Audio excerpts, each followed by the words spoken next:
तसव्वुर कीजिए एक तारीख कैद खाना। एक बूढ़े शख्स के हाथ में जहर का प्याला है। उसके शागिर्द ज़ारो कतार रो रहे हैं, लेकिन वो शख्स मुस्कुरा रहा है। वो जानता है कि चंद लम्हों बाद वो मर जाएगा। ये शख्स सुकरात है, तारीख के अजीम तरीन फलसफियों में से एक है। लेकिन सवाल ये है, आखिर सुकरात का जुर्म क्या था? आखिर एथेंस की अदालत ने उसे सजाए मौत क्यों सुनाई? तारीख का वो फलसफी जिसने तलवार से नहीं बल्कि सवालों से लोगों के जहनों को चैलेंज किया, वो एथेंस की गलियों, बाजारों और चौराहों में लोगों से सिर्फ एक सवाल पूछता था। वो सवाल क्या था? तुम जिस चीज को सच समझते हो, क्या वाकई तुम जानते हो कि वो सच है? वो इंसाफ, नेकी, हुस्न और गम जैसे अल्फाज को मानने के बजाय उनके असल मानी तलाश करना चाहता था।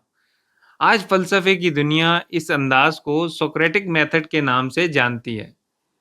सुकरात के सवालात महज बहस के लिए नहीं होते थे। इसका अंदाजा आप सुकरात और एक कुम्हार के दरमियान हुई गुफ्तगू से लगा सकते हैं।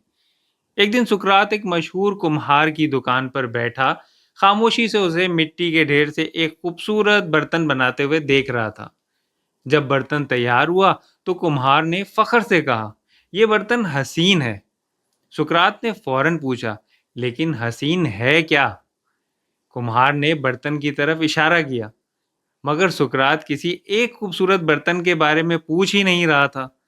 वो जानना चाहता था कि आखिर वो कौन सी मुश्तरक हकीकत है जो हर हसीन चीज को हसीन बनाती है। और यही सुकरात का अंदाज था। वो मिसालों पर नहीं रुकता था, वो असल हकीकत तक पहुंचना चाहता था। लेकिन एक सच्चाई ये भी है, जब कोई शख्स मुआशरे के माने हुए नज़रियात पर सवाल उठाना शुरू कर दे तो ताकतवर लोग खुद को गैर महफूज समझने लगते हैं। सुकरात के साथ भी यही हुआ था। एथेंस के चंद बासर शहरियों ने उस पर मुकदमा दायर कर दिया। इल्ज़ाम दो थे। पहला ये कि वो रियासत के देवताओं को नहीं मानता, जबकि दूसरा ये था वो नौजवानों को गुमराह कर रहा है। अदालत में सुकरात के सामने दो रास्ते थे, या अपने नज़रियात से दस्तबरदार हो जाए या फिर सजाए मौत कबूल कर ले।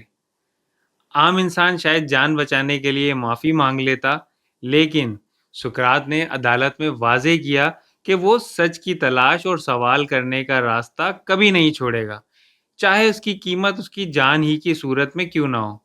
अदालत ने भी फैसला सुना दिया, और वो था सजाए मौत। और सज़ा का जो तरीका चुना गया वो था हिमलोक का जहर। ये तस्वीर जो आप इस वक्त अपनी स्क्रीन पर देख रहे हैं, सुकरात की ज़िंदगी के आखिरी दिन की याद दिलाती है। उसके दोस्तों ने जेल से फरार का पूरा इंतज़ाम कर लिया था, लेकिन सुकरात ने इनकार कर दिया था। उसका कहना था, अगर मैं कानून तोड़कर भाग गया तो मेरी पूरी ज़िंदगी की तालीम झूठी साबित हो जाएगी। उसने अपने हाथों से जहर का प्याला उठाया और खामोशी से पी लिया। जहर उसके जिस्म में फैल रहा था, और वो आखिरी लम्हों तक रूह की हकीकत पर गुफ्तगू करता रहा। सवाल ये है, हमें हजारों साल पहले होने वाले ये वाक़यात इतनी तफसील से कैसे मालूम है? इन्हीं वाक़यात और सुकरात की शख्सियत को कोरा मैसन ने नहायत सादा, दिलचस्प और मौसर अंदाज में अपनी किताब में पेश किया है। उर्दू तर्जुमा इस किताब को मज़ीद दिलकश बनाता है। अगर आप फ़लसफ़ा, तारीख़, क्लासिकी अदब में दिलचस्पी रखते हैं और जानना चाहते हैं कि एक ऐसा इंसान जिसने कभी कोई किताब नहीं लिखी, आज भी दुनिया भर के अज़ीम तरीन मुफ़क्किरीन में क्यों शुमार होता है, तो ये किताब इन बातों को समझने में आपकी मदद करेगी। वीडियो के अख्ताम से पहले मैं एक सवाल करना चाहूँगा। आपके ख्याल में क्या आज भी सवाल करना जुर्म समझा जाता है? अपनी राय कमेंट्स में ज़रूर दीजिएगा। अगर आपको ये वीडियो पसंद आई हो तो इसे लाइक शेयर करें, और ऐसी ही वीडियोस देखने के लिए रीडर्स रिपब्लिक को सब्सक्राइब करें।